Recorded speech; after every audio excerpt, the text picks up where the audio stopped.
Today on this Power TV episode, we'll be installing Dynojet's new air-fuel ratio monitor, the Wideband 2, on our Project Trailblazer SS. We'll show you the trick-available touchscreen display and show you all the installation tips and tricks you need to know.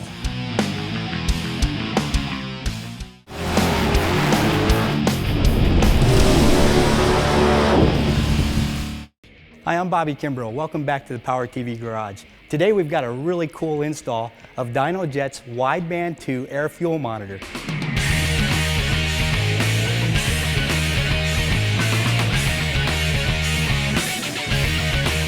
Technically, the Wideband 2, it's an in-car air fuel meter. It's going to allow me to monitor my air fuel in the vehicle so I know really what's going on with the fuel injection components in the car. Most people will take their car to a chassis dynamometer and rely on what the person is telling them from the dyno. Now the customer himself is going to be able to put it in his car, see really what the car is outputting, and rely on the information he just received from the dyno. The new generation of Dynojet's Wideband comes in several different configurations. All of them include the actual Wideband monitor itself, which accurately detects the air-fuel ratio of your engine using a Wideband O2 sensor. The first upgrade options include a black or white face 2 1/16" digital or analog gauge, which displays your air-fuel ratio in a traditional color-coded sweep-style display. Next is the fully functional LCD display, which includes a touchscreen, which gives you the ability to monitor and data log any channel from the Wideband 2.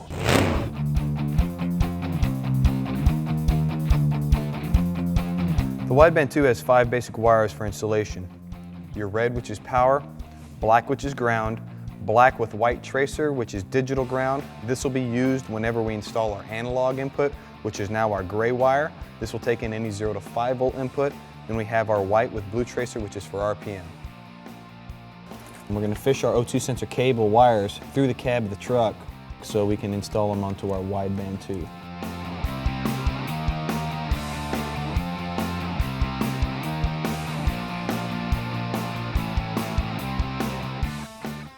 Well, BJ, this is pretty much the finalization of the basic kit of the Wideband 2, which will run you around $249 to get you started.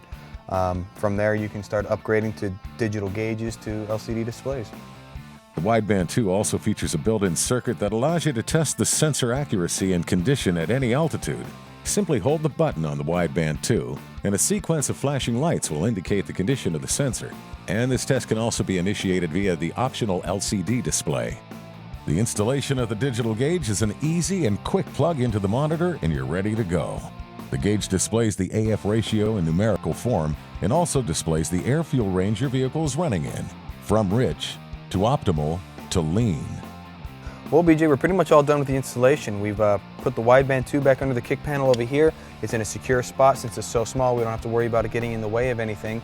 I'm just going to finalize it and mount the LCD display here on the center console. And I think we're going to be all ready to go. Check this thing out in the real world. So as we can see right now, pretty much our air-fuel ratio is staying around 14.7 to 1, like it should be. The normal Joe Blow is not going to be able to see any of this stuff because he doesn't have an air-fuel ratio meter in his car like we do. With the Wideband 2, we're able to see all this information. What else can this data tell me? Well, pretty much it's going to be able to tell me my lambda, my throttle position, of course the air-fuel, and the RPM of the vehicle. Now, if I wanted to race this truck and I wanted to see, what's going on at the track, I need to make sure that this truck is running fine. I've got my Wideband in the car, I can set it up to data log, I'm ready to go. I know the truck's idling at 14.7 to 1. This truck should be at 12.7, 12.8 to 1 on the floor. Let's see what she does.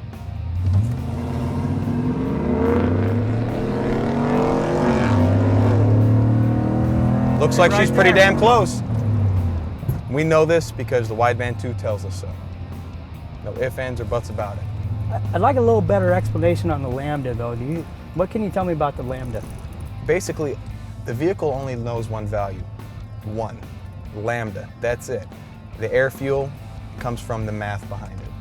And I can start with a basic unit and upgrade as I want, or buy the top of the line right off the shelf? Most definitely. You can get a Wideband 2 as just a basic setup. All I need it for is data logging with my HP tuners or SCT with my SCT XCal. I really want to see it as I'm going along and buy a gauge or buy the touch. Most definitely. If you just say, you know what, I got a perfect spot right here on my Trailblazer. I want to add a 2 1/16 gauge to the truck.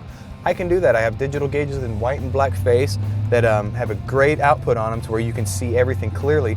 Or, you know what, I like this touchscreen display. I want to be able to data log everything that's going on with it when I'm at the track, or whatever I need to do.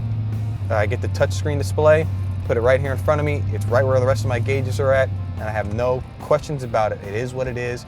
It's the truth. There's nothing more. I'm sold on it. I say we run this around for a couple more hours and just enjoy California and see how this performs. Sounds good to me. Maybe we'll find us a vet or something at a stoplight we can try this baby out in. All right.